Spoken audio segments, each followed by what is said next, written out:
When you design with snakeskin at Shoes of Prey, you're designing with real snakeskin, and you can tell that because of the inconsistency of the scales on the skin.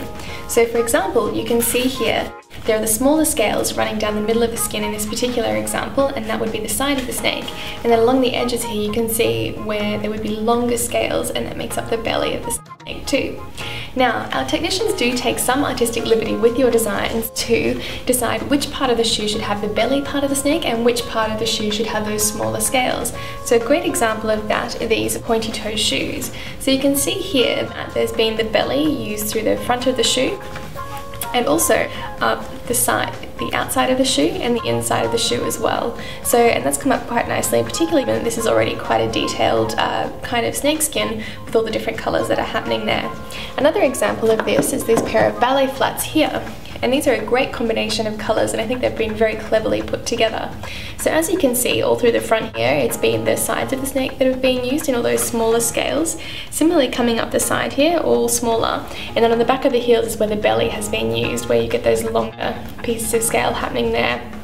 All through the insides of the shoes as well, you can see there are different varying kinds of scales. You can see there's a much smaller one here, and as opposed to these sort of mid-weight scales that are coming up in the next two panels of the snake skin there. So obviously different parts that have been chosen by our technicians for this particular design, and I think they've come up very, very well.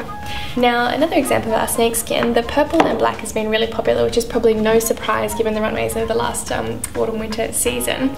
So as you can see here, that's the purple and black in action. And here it's been paired with a purple patent leather across the heel and through the platform of the shoe.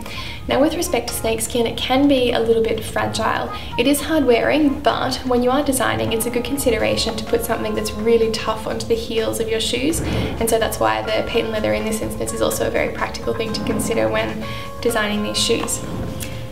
Another example is these black snakeskin shoes, and here we have black snakeskin in the body of the shoe, in the upper, and then we also have black patent leather in the heel.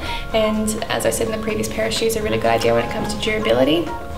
Then in the front here we just have this tiny little bit of kid skin poking out, which is a nice soft feature for this pair of shoes, but still allows them to remain classic.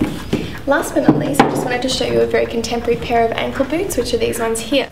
Now this is using the black, green and gold snakeskin. A lot of fun, a really, really bold material, but really good to use in this particular design and when you're keeping something very contemporary and edgy.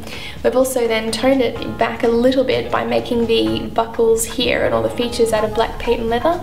Again, it keeps it contemporary because it does have that shine to it, but it's a very consistent colour, which helps to complement the otherwise quite, busy colour that's happening underneath. So there are some ideas on how to work with snakeskin, and I really hope that you enjoy designing with it.